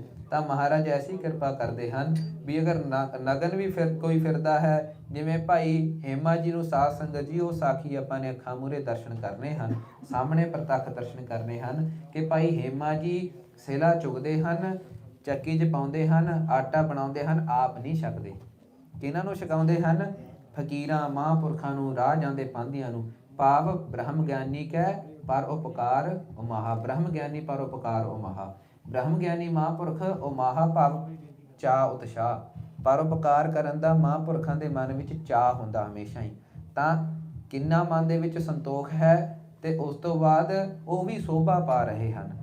ਭਾਵੇਂ ਨਗਨ ਫਿਰਦੇ ਹਨ, ਇੱਕ ਫਟੀ ਪੁਰਾਣੀ ਕੰਬਲੀ ਦੀ ਬੁੱਕਲ ਮਾਰੀ ਹੈ, ਫਿਰ ਵੀ ਨਗਨ ਫਿਰਤ ਰੰਗ ਏਕ ਕੈ। ਮਨ ਦੇ ਵਿੱਚ ਮਹਾਰਾਜ ਜੀ ਦਾ ਨਾਮ ਜਪਦੇ ਹਨ। ਰੰਗ ਏਕ ਕੈ ਉਹ ਸੋਭਾ ਪਾਏ, ਉਹਨਾਂ ਦੇ ਇਹ ਲੋਕ ਸੁਖੀਏ ਪਰ ਲੋਕ ਸੁਹੇਲੇ। ਪਾਟ ਪਟੰਬਰ ਬਿਰਥਿਆ ਜਿਹ ਰਾਜੇ ਲੋਭਾਏ। ਸਾਧ ਸੰਗਤ ਜੀ, ਪਾਠ ਇਹ ਸ਼ਬਦ ਆਪਾਂ ਹੋਰ ਵੀ ਕਈ ਵਾਰ ਜਦੋਂ ਗੁਰਬਾਣੀ ਜੀ ਦਾ ਜਾਪ ਕਰਦੇ ਹਾਂ ਸਾਨੂੰ ਸ਼ਬਦ ਸਾਹਮਣੇ ਆਉਂਦਾ। ਤਾਂ ਪਾਠ ਦਾ ਅਰਥ ਹੁੰਦਾ ਵੀ ਪੱਟ ਦੇ ਕੱਪੜੇ। ਇੱਕ ਪੱਟ ਜਿਵੇਂ ਉਹ ਸਰੀਰ ਦਾ ਅੰਗ, ਉਹ ਨਹੀਂ। ਪਰ ਜਿਵੇਂ ਅੱਜ ਕੱਲ੍ਹ ਆਪਾਂ ਕਹਿ ਦਿੰਦੇ ਆ ਵੀ ਜਿਵੇਂ ਕੱਪੜੇ ਦੀ ਕੋਟਨ ਦਾ ਕੱਪੜਾ, ਪੋਲੀਸਟਰੀਨ, ਇੱਦਾਂ ਦੇ ਕੱਪੜੇ ਕਾਫੀ ਸਾਧ ਸੰਗਤ ਜੀ। ਤਾਂ ਇਸ ਤਰੀਕੇ ਨਾਲ ਪੱਟ ਦੇ ਕੱਪੜੇ ਹਨ। ਤਾਂ ਜਿਹੜਾ ਪਾਟ ਪਟੰਬਰ, ਪਟੰਬਰ ਹੁੰਦਾ ਪਸ਼ਮੀਨੇ ਦੇ ਕੱਪੜੇ। ਸਾਧ ਸੰਗਤ ਜੀ ਬੜਾ ਮਹਿੰਗਾ ਕੱਪੜਾ ਹੈ, ਅੱਜ ਕੱਲ੍ਹ ਤਾਂ ਉਹ ਮਿਲਦਾ ਵੀ ਨਹੀਂ ਹੈ, ਬਹੁਤ ਘੱਟ ਮਿਲਦਾ ਹੈ। ਤਾਂ ਉਹ ਪਾਟ ਪਟੰਬਰ ਬਿਰਥਿਆ ਜਿਹ ਰਾਜੇ ਲੋਭ ਆਏ। ਅਗਰ ਉਹ ਕੱਪੜਿਆਂ ਦੇ ਵਿੱਚ ਰਚ ਕੇ, ਕਿਉਂਕਿ ਸਾਧ ਸੰਗਤ ਜੀ ਅਗਰ ਆਪਾਂ ਇਹਨੂੰ ਗਹਿਰਾਈ ਨਾਲ ਸੋਚੀਏ ਤਾਂ ਆਪਾਂ ਕਦੇ ਮਨ ਟਿਕਾ ਕੇ ਬਹਿ ਕੇ ਮਨ ਦੀ ਇਕਾਗਰਤਾ ਨਾਲ ਸੋਚੀਏ ਵੀ ਪਾਟ ਪਟੰਬਰ ਆਪਾਂ ਐਸੇ ਕੱਪੜੇ ਕਿਉਂ ਪਾਉਂਦੇ, ਇੰਨੇ ਮਹਿੰਗੇ ਕੱਪੜੇ ਆਪਾਂ ਕਿਉਂ ਪਾਉਂਦੇ। ਤਾਂ ਅਗਰ ਮਨ ਦੇ ਵਿੱਚ ਸੰਤੋਖ ਹੋਵੇ ਸਾਧ ਸੰਗਤ ਜੀ, ਕੱਪੜਾ ਆਪਾਂ ਤਨ ਢਕਣ ਲਈ ਪਾਉਣਾ ਹੁੰਦਾ। ਪਰ ਅੱਜ ਕੱਲ੍ਹ ਕੱਪੜਾ ਆਪਾਂ ਕਿਹਦੇ ਲਈ ਪਾਉਂਦੇ? ਵੇਸ਼ੇ ਵਾਸ਼ਨਾ ਭੋਗਣੇ ਲਈ ਤੇ ਦੂਜਿਆਂ ਨੂੰ ਦਿਖਾਉਣ ਵਾਸਤੇ। ਸਭ ਤੋਂ ਵੱਡੀ ਗੱਲ, ਕੱਪੜੇ ਆਪਾਂ ਦੂਜਿਆਂ ਨੂੰ ਦਿਖਾਉਣ ਵਾਸਤੇ ਪਾਉਂਦੇ। ਆਪਣੀ ਜ਼ਰੂਰਤ ਇੰਨੀ ਨਹੀਂ ਹੁੰਦੀ, ਪਰ ਫਿਰ ਵੀ ਆਪਾਂ ਦੂਜੇ ਨੂੰ ਦਿਖਾਉਣ ਵਾਸਤੇ ਕੱਪੜਾ ਮਹਿੰਗਾ ਤੇ ਮਹਿੰਗਾ ਪਾਉਂਦੇ। ਤਾਂ ਮਹਾਰਾਜ ਉਰੇ ਸਾਨੂੰ ਦੱਸਦੇ ਆ ਵੀ ਭਾਈ ਐਸੇ ਪੱਟ ਦੇ ਕੱਪੜੇ, ਪਟੰਬਰ ਪਸ਼ਮੀਨੇ ਦੇ ਬਸਤਰ ਬਿਰਥਿਆ ਵਿਅਰਥ ਹਨ ਜਿਹ ਰਾਜੇ ਲੋਭਾਏ। ਹੁਣ ਸਾਧ ਸੰਗਤ ਜੀ, ਦਾਸਨ ਦਾਸ ਨੂੰ ਇੱਕ ਪ੍ਰੇਮੀ ਸਿੰਘ ਨੇ ਕਿਹਾ ਤੇ ਕਹਿੰਦਾ ਵੀ ਭਾਈ ਜਿਹੜੇ ਸਿੰਘਾਂ ਨੂੰ ਮਹਾਰਾਜ ਜੀ ਨੇ ਰੰਗ ਦਿੱਤੇ ਹਨ ਉਹ 4 ਹੀ ਦਿੱਤੇ ਹਨ। ਕਿਹੜੇ ਕਿਹੜੇ? ਨੀਲਾ ਤੇ ਕਾਲਾ ਤੇ ਕੇਸਰੀ ਤੇ ਚਿੱਟਾ। ਤਾਂ ਦਾਸਨ ਦਾਸ ਨੇ ਪੁੱਛਿਆ, ਹਾਂਜੀ ਵੀ ਇਹ ਤਾਂ ਮਹਾਰਾਜ ਜੀ ਨੇ ਬਖਸ਼ਿਸ਼ ਕੀਤੇ ਹਨ। ਕਹਿੰਦੇ ਮਹਾਰਾਜ ਜੀ ਨੇ, ਉਹ ਸਿੰਘ ਨੇ ਪ੍ਰੇਮ ਵਿੱਚ ਕਿਹਾ ਵੀ ਮਹਾਰਾਜ ਜੀ ਨੇ ਸਾਨੂੰ ਤਾਂ ਬਖਸ਼ਿਸ਼ ਕੀਤੇ ਆ ਵੀ ਭਾਈ ਜੇ ਇਹਨਾਂ ਨੂੰ ਜੇ ਰੰਗਾਂ ਵਿੱਚ ਉਲਝ ਕੇ ਰਹਿ ਗਏ, ਜੇ ਮੰਨ ਲਓ ਵੀ ਆ ਤਾਂ ਪੱਗ ਇਹਦੇ ਨਾਲ ਮੈਚ ਨਹੀਂ ਹੁੰਦੀ, ਇਹ ਇਹਦੇ ਨਾਲ ਨਹੀਂ, ਤਾਂ ਉਹ ਨਾਮ ਕਦੋਂ ਜਪਣਾ। ਤਾਂ ਉਸ ਤਰੀਕੇ ਨਾਲ ਜਿਹਦੇ ਵਿੱਚ ਰਚ ਕੇ ਜਿਹ ਰਾਜੇ ਲੋਭਾਏ, ਉਹਦੇ ਵਿੱਚ ਲੋਭਿਤ ਹੋ ਗਏ, ਉਹਦੇ ਵਿੱਚ ਰਚ ਗਏ ਤੇ ਮਹਾਰਾਜ ਜੀ ਨੂੰ ਭੁੱਲ ਗਏ। ਤਾਂ ਜਦੋਂ ਭੁੱਲੇ ਸਾਧ ਸੰਗਤ ਜੀ, ਫਿਰ ਐਸੇ ਪਾਟ ਪਟੰਬਰ ਤੇ ਉਹ ਬਿਰਥੇ ਹੀ ਹੋਣਗੇ। ਉਹ ਕਿਹੜੇ ਕੰਮ ਦੇ ਹਨ? ਤਾਂ ਮਹਾਰਾਜ ਉਰੇ ਆਖਦੇ ਹਨ, ਪਾਟ ਪਟੰਬਰ ਬਿਰਥਿਆ ਜਿਹ ਰਾਜੇ ਲੋਭਾਏ। ਜਿਹਦੇ ਵਿੱਚ ਆਪਾਂ ਲੋਭ ਕਰਕੇ ਰਚਦੇ ਹਨ। ਤੇ ਲੋਭ ਕੀ ਹੈ? ਲੋਭ, ਮਨ ਦੇ ਵਿੱਚ ਲੋਭ ਆ ਗਿਆ ਵੀ ਅੱਛਾ ਉਹਨੇ ਇੰਨੇ ਮਹਿੰਗੇ ਇਹ ਕੱਪੜੇ ਪਾਏ, ਮੈਂ ਉਸ ਤੋਂ ਵੀ ਵਧੀਆ ਪਾ ਕੇ ਜਾਊਂਗਾ। ਤੇ ਮਹਾਰਾਜ ਜੀ ਨੂੰ ਜਦੋਂ ਮਨ ਦੇ ਵਿੱਚ ਸਾਧ ਸੰਗਤ ਜੀ ਫਾਲਤੂ ਦੀਆਂ ਗੱਲਾਂ, ਫਾਲਤੂ ਦੇ ਵਿਚਾਰ ਆਉਣ ਲੱਗੇ, ਉਦੋਂ ਨਾਮ ਦਾ ਚੇਤਾ ਨਹੀਂ ਆਉਂਦਾ। ਇਹ ਗੱਲ ਪੱਕੀ ਹੈ, ਇਹ ਗੱਲ ਬਿਲਕੁਲ ਪੱਕੀ ਹੈ। ਤਾਂ ਮਹਾਰਾਜ ਉਰੇ ਆਖਦੇ ਹਨ, ਪਾਟ ਪਟੰਬਰ ਬਿਰਥਿਆ ਜਿਹ ਰਾਜੇ ਲੋਭਾਏ। ਸਭ ਕਿਛ ਤੁਮਰੈ ਹਾਥ ਪ੍ਰਭ ਆਪੇ ਕਰੇ ਕਰਾਏ। ਸਾਧ ਸੰਗਤ ਜੀ, ਹੁਣ ਉਰੇ ਬੜੀ ਖੁਸ਼ੀ ਦੀ ਗੱਲ ਹੈ ਕਿ ਸਭ ਕਿਛੁ ਤੁਮਰੈ ਹਾਥ ਪ੍ਰਭ ਆਪੇ ਕਰੇ ਕਰਾਏ। ਤਾਂ ਸਾਧ ਸੰਗਤ ਜੀ, ਮਨ ਵਿੱਚ ਰੋਸਾ ਨਹੀਂ ਕਰਨਾ। ਮਹਾਰਾਜ ਕਹਿੰਦੇ ਵੀ ਝੂਰਨਾ ਨਹੀਂ, ਤੇ ਝੋਰਾ ਆ ਜਾਂਦਾ ਹੈ ਪਰ ਮਹਾਰਾਜ ਉਰੇ ਆਖਦੇ ਝੂਰਨਾ ਬਿਲਕੁਲ ਨਹੀਂ। ਕਿਉਂ ਨਹੀਂ ਝੂਰਨਾ? ਸਭ ਕਿਛੁ ਤੁਮਰੈ ਹਾਥ ਪ੍ਰਭ ਆਪੇ ਕਰੇ ਕਰਾਏ। ਵੀ ਮਹਾਰਾਜ ਜੀ ਸਭ ਕੁਝ ਆਪ ਜੀ ਦੇ ਹੱਥ ਹੈ, ਤੇ ਆਪ ਜੀ ਅੱਜ ਚਾਹੋ ਤਾਂ ਸਾਡੀ ਬਿਰਤੀ ਪਦਾਰਥਾਂ ਵੱਲੋਂ ਮੋੜ ਕੇ ਆਪਣੇ ਚਰਨਾਂ ਵਿੱਚ ਲਾ ਸਕਦੇ ਹੋ। ਤਾਂ ਇਸੇ ਕਰਕੇ ਸਾਧ ਸੰਗਤ ਜੀ ਆਪਾਂ ਨਾਮ ਜਪਦੇ ਹਾਂ, ਮਹਾਰਾਜ ਜੀ ਅੱਗੇ ਅਰਦਾਸੇ ਬੇਨਤੀਆਂ ਜੋਦੜੀਆਂ ਕਰਦੇ ਹਾਂ, ਡੰਡੋਤ ਬੰਦਨ ਕਰਦੇ ਹਾਂ। ਕਿਉਂ ਕਰਦੇ ਹਾਂ? ਸਭ ਕਿਛ ਤੁਮਰੈ ਹਾਥ ਪ੍ਰਭ ਆਪੇ ਕਰੇ ਕਰਾਏ। ਤੇ ਮਹਾਰਾਜ ਜੀ ਘਾਟ ਘਾਟ ਕੇ ਅੰਤਰ ਕੀ ਜਾਣਤ, ਭਲੇ ਬੁਰੇ ਕੀ ਪੀਰ ਪਛਾਨਤ। ਤਾਂ ਮਹਾਰਾਜ ਜੀ ਘਾਟ ਘਾਟ ਦੇ ਅੰਤਰ ਦੀ ਜਾਣਦੇ ਆ। ਤਾਂ ਸਾਧ ਸੰਗਤ ਜੀ ਉਰੇ ਧੰਨ ਗੁਰੂ ਅਰਜਨ ਦੇਵ ਪਾਤਸ਼ਾਹ ਮਹਾਰਾਜ ਜੀ ਇਹ ਬਚਨ ਕਰਦੇ ਹਨ। ਤੇ ਇਹਦੇ ਵਿੱਚ ਸਾਧ ਸੰਗਤ ਜੀ ਬੜੀ ਕੀਮਤੀ ਬਚਨ, ਇੱਕ ਬੜਾ ਕੀਮਤੀ ਨੁਕਤਾ ਸਮਝਣ ਯੋਗ ਹੈ ਆਪਣੇ, ਵੀ ਸਭ ਕੁਛ ਤੁਮਰੇ ਹਾਥ ਹੈ ਪ੍ਰਭ।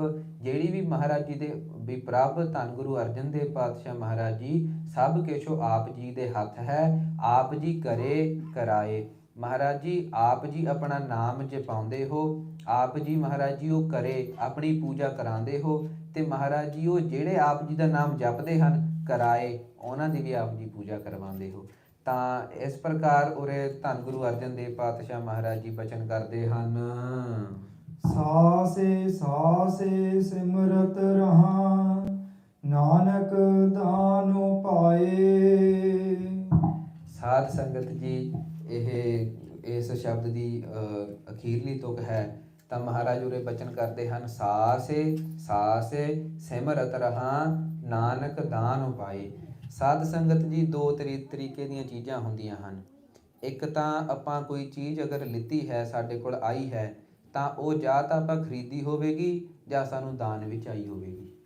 ਤਾਂ ਹੁਣ ਜੋ ਖਰੀਦੀ ਹੈ ਉਹਦੇ ਬਦਲੇ ਤਾਂ ਆਪਾਂ ਮੁੱਲ ਦੇ ਦਿੰਦੇ ਹਾਂ, ਤਾਂ ਉਸ ਬੰਦੇ ਦਾ ਅਹਿਸਾਨ ਨਹੀਂ ਸਾਡੇ ਸਿਰ 'ਤੇ ਹੁੰਦਾ।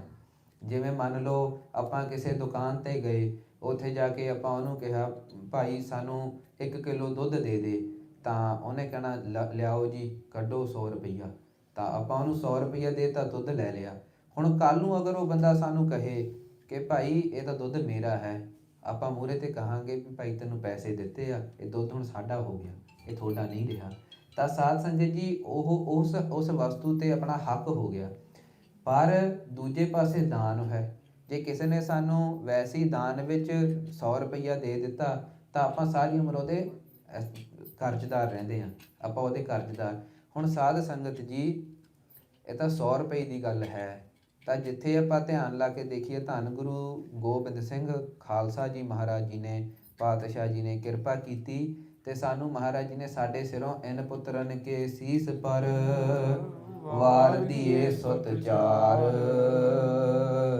ਚਾਰ ਹੋਏ ਤੋ ਕਿਆ ਭਇਆ, ਜੀਵਤ ਕਈ ਹਜ਼ਾਰ। ਤਾਂ ਭਾਈ ਗੁਰਦਾਸ ਜੀ ਦੀ ਵਾਰ ਵਿੱਚ ਵੀ ਆਉਂਦਾ ਹੈ, ਦਾਸਨ ਦਾਸ ਨੂੰ ਚੇਤੇ ਨਹੀਂ, ਵੀ ਭਾਈ ਗੁਰਦਾਸ ਜੀ ਬਚਨ ਕਰਦੇ ਹਨ ਵੀ ਇਸ ਧਰਤੀ ਪਰ ਇਹ ਮਕਾਨ ਭਾਰੇ ਨਹੀਂ। ਧਰਤੀ ਨੂੰ ਕਿਸੇ ਨੇ ਪੁੱਛਿਆ ਭਾਈ ਤੈਨੂੰ ਭਾਰੀ ਸਭ ਤੋਂ ਭਾਰੀ ਚੀਜ਼ ਤੇਰੇ 'ਤੇ ਕਿਹੜੀ ਹੈ? ਤਾਂ ਧਰਤੀ ਨਾਲ ਬੰਦਾ ਖੜਾ, ਉਹ ਕਹਿੰਦਾ ਬਈ ਆਪ ਜੀ ਨੂੰ ਮਕਾਨ ਭਾਰੇ ਲੱਗਦੇ ਆ? ਧਰਤੀ ਕਹਿੰਦੀ ਨਹੀਂ। ਆਪ ਜੀ ਨੂੰ ਪਰਬਤ ਭਾਰੇ ਲੱਗਦੇ ਆ? ਧਰਤੀ ਕਹਿੰਦੀ ਨਹੀਂ। ਤਾਂ ਆਪ ਜੀ ਨੂੰ ਤੇ ਹੋਰ ਆ ਬਨਸਪਤੀ ਕਿੰਨੇ ਬੂਟੇ ਦਰਖਤ ਹਨ, ਉਹ ਭਾਰੇ ਲੱਗਦੇ ਆ? ਨਹੀਂ। ਤਾਂ ਉਹ ਕਹਿੰਦੇ ਵੀ ਦੱਸੋ ਸਭ ਤੋਂ ਭਾਰਾ ਆਪ ਜੀ ਨੂੰ ਕੀ ਲੱਗਦਾ? ਤਾਂ ਧਰਤੀ ਕਹਿੰਦੀ ਵੀ ਭਾਰੇ ਭੋਈ ਅਕਿਰਤ ਘਣ, ਮੰਦੀ ਹੂ ਮੰਦੇ। ਤਾਂ ਜਿਹੜੇ ਮੰਦੀ ਹੂ ਮੰਦੇ, ਤਾਂ ਉਹ ਧਰਤੀ ਕਹਿੰਦੀ ਵੀ ਸਭ ਤੋਂ ਭਾਰੇ ਮੈਨੂੰ ਅਕਿਰਤ ਘਣ ਲੱਗਦੇ ਆ, ਜਿਹੜਾ ਦੂਜੇ ਦਾ ਕੀਤਾ ਨਹੀਂ ਜਾਣਦੇ। ਤਾਂ ਪਹਾੜ ਨਹੀਂ ਭਾਰੇ, ਇਹ ਮਕਾਨ ਨਹੀਂ ਭਾਰੇ, ਬਨਸਪਤ ਨਹੀਂ ਭਾਰੀ, ਕਿਹੜੇ ਭਾਰੇ ਲੱਗਦੇ ਆ ਧਰਤੀ ਨੂੰ? ਜਿਹੜੇ ਦੂਜੇ ਦਾ ਕੀਤਾ ਨਹੀਂ ਜਾਣਦੇ, ਅਕਿਰਤ ਘਣ। ਤਾਂ ਧੰਨ ਗੁਰੂ ਗੋਬਿੰਦ ਸਿੰਘ ਪਾਤਸ਼ਾਹ ਜੀ ਨੇ ਸਾਡੇ ਸਿਰ ਤੋਂ 4 ਵਾਰੇ, ਮਾਤਾ ਜੀ ਵਾਰੇ, ਪਿਤਾ ਜੀ ਵਾਰੇ, ਤੇ ਧੰਨ ਗੁਰੂ ਤੇਗ ਬਹਾਦਰ ਪਾਤਸ਼ਾਹ ਮਹਾਰਾਜ ਜੀ ਦੇ ਦਾਦਾ ਜੀ ਧੰਨ ਗੁਰੂ ਅਰਜਨ ਦੇਵ ਪਾਤਸ਼ਾਹ ਮਹਾਰਾਜ ਨੇ ਸ਼ਹੀਦੀ ਦਿੱਤੀ। ਧੰਨ ਗੁਰੂ ਹਰਗੋਬਿੰਦ ਪਾਤਸ਼ਾਹ ਮਹਾਰਾਜ ਨੇ 4 ਧਾਰਮਿਕ ਯੁੱਧ ਲੜੇ। ਤਾਂ 14 ਜੰਗਾਂ ਦਸਮ ਪਾਤਸ਼ਾਹ ਜੀ ਨੇ ਲੜੀਆਂ ਸਾਨੂੰ ਗੁਰਬਾਣੀ ਜੀ ਪ੍ਰਾਪਤ ਹੋਣ ਵਾਸਤੇ।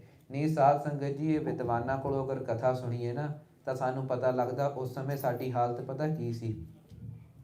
ਵੀ ਜਦੋਂ ਕਿਸੇ ਮੁਗਲ ਨੇ ਕਿਤੇ ਥੁੱਕਣਾ ਵੀ ਹੁੰਦਾ ਸੀ ਨਾ, ਜਿਹਨੂੰ ਆਪਾਂ ਅੰਗਰੇਜ਼ੀ ਸਪਿੱਟ ਕਰਨਾ ਕਹਿੰਦੇ ਆ, ਤਾਂ ਉਹ ਰਾਹ ਜਾਂਦੇ ਬੰਦੇ ਨੂੰ ਕਹਿੰਦਾ ਹੁੰਦਾ ਸੀਗਾ ਮੂੰਹ ਖੋਲ, ਤੇ ਉਹ ਮੂੰਹ ਵਿੱਚ ਥੁੱਕਦਾ ਹੁੰਦਾ ਸੀ।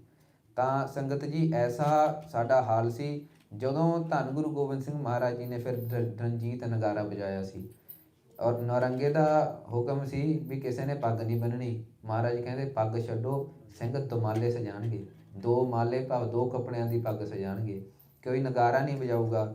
ਪਾਤਸ਼ਾਹ ਜੀ ਨੇ ਨਗਾਰਾ, ਰਣਜੀਤ ਨਗਾਰਾ ਤਿਆਰ ਕੀਤਾ। ਜਿਹਦੀ ਗੂੰਜ ਨਾਲ ਨਰੰਗਾ ਦਿੱਲੀ ਬੈਠਾ ਕੰਬਦਾ ਸੀ।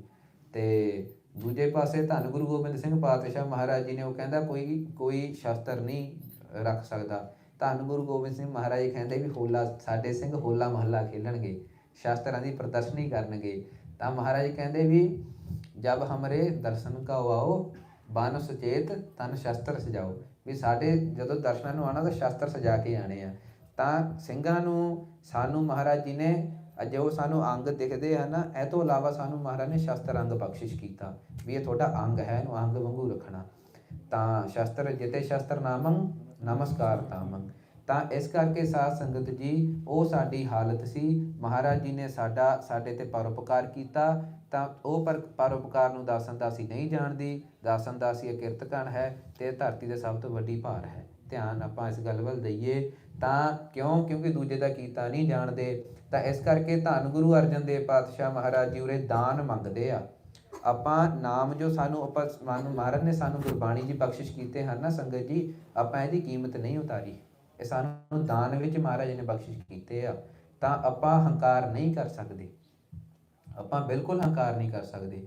ਤਾਂ ਮਹਾਰਾਜ ਆਖਦੇ ਹਨ ਵੀ ਨਾਨਕ ਦਾਨ ਪਾਏ। ਧੰਨ ਗੁਰੂ ਨਾਨਕ ਦੇਵ ਮਹਾਰਾਜ ਜੀ ਅੱਗੇ ਅਰਦਾਸੇ ਬੇਨਤੀਆਂ ਜੋਤੀਆਂ ਕਰਦੇ ਹਨ ਤੇ ਸਾਨੂੰ ਸਿਖਾਉਂਦੇ ਆ ਭਈ ਤੁਸੀਂ ਕੀ ਮੰਗਣਾ, ਕਿਹੜਾ ਦਾਨ ਮੰਗਣਾ।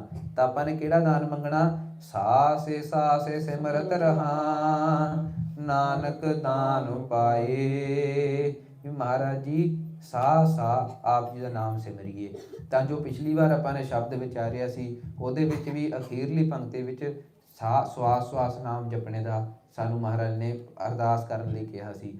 ਤਾਂ ਇਸ ਕਰਕੇ ਇੱਥੇ ਵੀ ਆਪਾਂ ਨੇ ਇਹੋ ਦਾਨ ਮੰਗਣਾ ਹੈ। ਤੇ ਦਾਨ ਜਿਹੜੀ ਚੀਜ਼ ਮਿਲੀ ਦਾਨ ਵਿੱਚ ਹੋਵੇ ਉਹਦਾ ਹੰਕਾਰ ਤਾਂ ਨਹੀਂ ਕਰ ਸਕਦੇ ਕਿ ਭਾਈ ਮੈਂ ਇਤਨੀ ਬਾਣੀ ਪੜ੍ਹਦਾ, ਮੈਂ ਇਤਨਾ ਨਾਮ ਜਪਦਾ, ਕਿਉਂਕਿ ਮਹਾਰਾਜ ਨੇ ਦਾਨ ਬਖਸ਼ਿਸ਼ ਕੀਤਾ ਤੇ ਆਪਾਂ ਮਹਾਰਾਜ ਤੋਂ ਦਾਨ ਮੰਗਦੇ ਹਾਂ। ਤਾਂ ਇਸ ਚੀਜ਼ ਦਾ ਹੰਕਾਰ ਤਾਂ ਕੀ ਕਰਨਾ ਹੈ। ਤਾਂ ਗੁਰਪ੍ਰਸਾਦ ਸਾਧ ਸੰਗਤ ਜੀ ਕਰੋੜਾਂ ਬ੍ਰਹਮੰਡਾਂ ਨੂੰ ਇਸ ਸਮੇਂ ਮਹਾਰਾਜ ਜੀ ਪੈਦਾ ਕਰ ਰਹੇ ਹਨ। ਕਰੋੜਾਂ ਬ੍ਰਹਮੰਡਾਂ ਨੂੰ ਇਸ ਸਮੇਂ ਮਹਾਰਾਜ ਜੀ ਚਲਾ ਰਹੇ ਹਨ। ਕਰੋੜਾਂ ਸੂਰਜਾਂ ਨੂੰ ਚਾਨਣਾ ਬਖਸ਼ਿਸ਼ ਕਰ ਰਹੇ ਹਨ। ਕਰੋੜਾਂ ਸੂਰਜਾਂ ਨੂੰ ਮਹਾਰਾਜ ਚਾਨਣਾ ਬਖਸ਼ਿਸ਼ ਕਰ ਰਹੇ ਹਨ। ਤੇ ਕਰੋੜਾਂ ਹੀ ਬ੍ਰਹਮੰਡਾਂ ਨੂੰ ਇਸ ਸਮੇਂ ਮਹਾਰਾਜ ਨਾਸ਼ ਕਰ ਰਹੇ ਹਨ। ਕਰੋੜਾਂ ਬ੍ਰਹਮੰਡਾਂ ਨੂੰ ਮਹਾਰਾਜ ਤਾਰਨ ਦੇ ਸਮਰੱਥ ਹਨ। ਜਿਵੇਂ ਭਾਈ ਗੁਰਦਾਸ ਸਾਹਿਬ ਜੀ ਆਖਦੇ ਹਨ, ਰੋਮੇ ਰੋਮੇ ਕੋਟ ਬ੍ਰਹਮਾਂਡ ਕੋ ਨਿਵਾਸ ਜਾਸ ਮਾਨਸ ਅਵਤਾਰ ਧਾਰ ਦਰਸ ਦਿਖਾਏ ਹੈ। ਵੀ ਉਹਨਾਂ ਨੇ ਮਨੁੱਖ ਦਾ ਭੇਸ ਧਾਰ ਕੇ ਉਹਨਾਂ ਨੇ ਮਨੁੱਖਾ ਜੂਨ ਵਿੱਚ ਸਾਨੂੰ ਦਰਸ਼ਨ ਦਿੱਤੇ ਹਨ। ਕਿਹਨਾਂ ਨੇ? ਜਿਨ੍ਹਾਂ ਦੇ ਇੱਕ ਇੱਕ ਰੋਮ ਦੇ ਵਿੱਚ ਰੋਮੇ ਰੋਮੇ ਕੋਟ ਬ੍ਰਹਮਾਂਡ ਕੋ ਨਿਵਾਸ ਜਾਸ। ਵੀ ਇੱਕ ਰੋਮ ਦੇ ਵਿੱਚ ਕਰੋੜਾਂ ਬ੍ਰਹਮੰਡਾਂ ਦਾ ਨਿਵਾਸ ਹੈ। ਇੱਕ ਪਲੈਨਟ ਦਾ ਨਹੀਂ, ਇੱਕ ਸੋਲਰ ਸਿਸਟਮ ਦਾ ਨਹੀਂ, ਇੱਕ ਗਲੈਕਸੀ ਦਾ ਨਹੀਂ, ਪੂਰੇ ਯੂਨੀਵਰਸ ਦਾ। ਤੇ ਉਹ ਕਰੋੜਾਂ ਯੂਨੀਵਰਸਾਂ ਦਾ ਇੱਕ ਰੋਮ 'ਚ ਨਿਵਾਸ ਹੈ ਮਹਾਰਾਜ ਜੀ ਦੇ। ਤੇ ਉਹਨਾਂ ਨੇ ਰੋਮੇ ਰੋਮੇ ਕੋਟੇ ਬ੍ਰਹਮਾਂਡ ਕੋ ਨਿਵਾਸ ਜਾਸ ਮਾਨਸ ਅਵਤਾਰ ਧਾਰ ਦਰਸ ਦਿਖਾਏ ਹੈ। ਤੇ ਉਹਨਾਂ ਨੇ ਸਾਨੂੰ ਦਰਸ਼ਨ ਬਖਸ਼ਿਸ਼ ਕੀਤੇ ਹਨ। ਤੇ ਉਹ ਸਾਨੂੰ ਕੀ ਸਿਖਾ ਰਹੇ ਹਨ? ਸਾਸੇ ਸਾਸੇ ਸਿਮਰਤ ਰਹਾ ਨਾਨਕ ਦਾਨ ਪਾਏ। ਤੇ ਇਹ ਆਪਾਂ ਨੇ ਸਾਧ ਸੰਗਤ ਜੀ ਅਰਦਾਸ ਕਰਨੀ ਹੈ। ਤਾਂ ਗੁਰਪ੍ਰਸਾਦ ਉਰੇ ਸਾਧ ਸੰਗਤ ਜੀ ਇਸ ਸ਼ਬਦ ਦੀ ਸਮਾਪਤੀ ਹੈ। ਤੁਸ਼ ਬੁੱਧੀ ਅਨੁਸਾਰ ਦਾਸਨ ਦਾਸ ਨੂੰ ਤਾਂ ਬੁੱਧੀ ਇੰਨੀ ਹੈ ਨਹੀਂ, ਮਹਾਰਾਜ ਜੀ ਨੇ ਕਿਰਪਾ ਕਰਕੇ ਤੇ ਸ਼ਬਦਾਂ ਦੇ ਅਰਥ ਕਰਵਾਏ ਹਨ। ਤਾਂ ਸਾਧ ਸੰਗਤ ਜੀ ਆਪ ਜੀ ਤੋਂ ਹਰੇਕ ਵਾਰ ਦੀ ਤਰ੍ਹਾਂ ਦਾਸਨ ਦਾਸ ਚਰਨ ਚੱਟ ਕੇ ਇੱਕ ਅਸੀਸ ਮੰਗਦਾ ਹੈ। ਆਪ ਜੀ ਕਿਰਪਾ ਕਰਨੀ, ਮਹਾਰਾਜ ਜੀ ਦਾਸਨ ਦਾ ਆਪ ਜੀ ਅਸੀਸ ਬਖਸ਼ਿਸ਼ ਕਰਨੀ। ਮਹਾਰਾਜ ਜੀ ਕਿਰਪਾ ਕਰਨ, ਸਵਾਸ ਸੇਵਾ ਕਰਵਾਉਣ।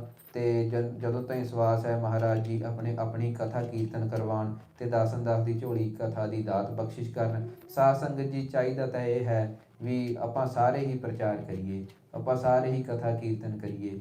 ਤਾਂ ਕਿਰਪਾ ਕਰਨ ਮਹਾਰਾਜ ਜੀ, ਬਖਸ਼ਿਸ਼ ਕਰਨ ਆਪ ਸਾਧ ਸੰਗਤ ਜੀਓ। ਵਿੱਚ ਸੰਗਤ ਹਾਰੇ ਪ੍ਰਭ ਵਸੈ ਜੀਓ। ਤਾਂ ਆਪ ਜੀ ਅਸੀਸ ਬਖਸ਼ਿਸ਼ ਕਰਿਓ ਦਾਸਨ ਦਾਸ ਨੂੰ। ਤਾਂ ਦਾਸਨ ਦਾਸ ਦੀ ਭੁੱਲਾਂ ਨਾ ਚਿਤਾਰਿਓ। ਜਿਸ ਤਰੀਕੇ ਨਾਲ ਸਾਧ ਸੰਗਤ ਜੀ ਆਪਾਂ ਅੰਗੂਰ ਲੈ ਕੇ ਆਉਂਦੇ ਆ ਨਾ, ਤਾਂ ਜਦੋਂ ਉਹਦੇ ਵਿੱਚ ਅਗਰ ਇੱਕ ਦੋ ਅੰਗੂਰ ਖਰਾਬ ਹੋਣ ਤਾਂ ਆਪਾਂ ਸਾਰਾ ਅੰਗੂਰਾਂ ਦਾ ਗੁੱਛਾ ਨਹੀਂ ਸਿੱਟ ਦਿੰਦੇ।